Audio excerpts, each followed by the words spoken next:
Dear plus one commerce students, good morning. Today we will continue the chapter 24 retailing. Under the fixed shop large retailers, we shall discuss the shopping malls.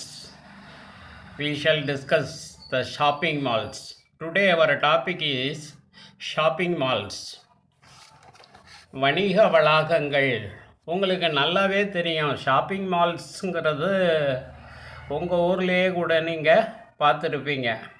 மிக பெரிய அளவில் சில்லறை வியாபாரத்தை செய்யக்கூடிய ஒரு பேரளவு சில்லறை வியாபார நிறுவனம்.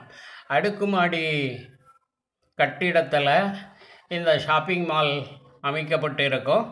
ஒவ்வொரு கடையும் தனித்தனி பொருள்களை விற்கக்கூடிய, வெவ்வேறு வகையான பொருள்களை விற்கக்கூடிய கடைகளாக அமைக்கப்பட்டிருக்கும்.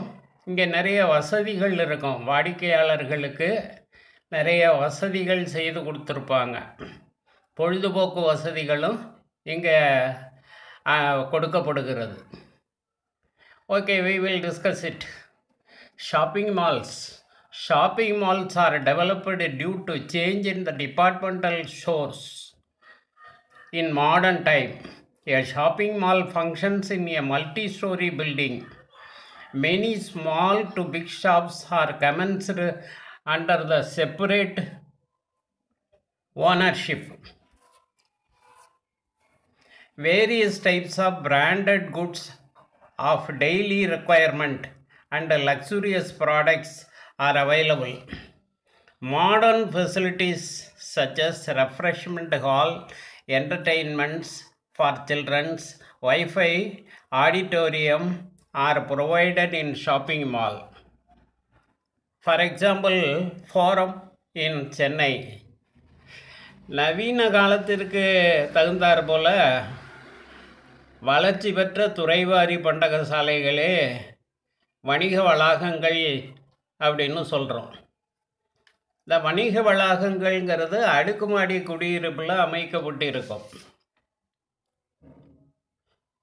சிறிய கடைகள்லேருந்து பெரிய கடைகள் வரைக்கும் தனித்தனி உரிமையாளர்களை கொண்டு, சிறிய கடைகள்லேருந்து பெரிய கடைகள் வரைக்கும் தனித்தனி உரிமையாளர்களை கொண்டு அமைக்கப்பட்டிருக்கும்.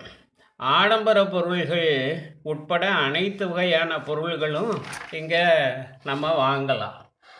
இங்கே வாடிக்கையாளர்களுக்கு பொழுதுபோக்கு வசதிகள், உணவகங்கள், ஒய்ஃபை, குழந்தைகளுக்கான விளையாட்டுகள், வாகன நிறுத்துமிடம் போன்ற அனைத்து நவீன வசதிகளும் இங்கே இருக்கும்.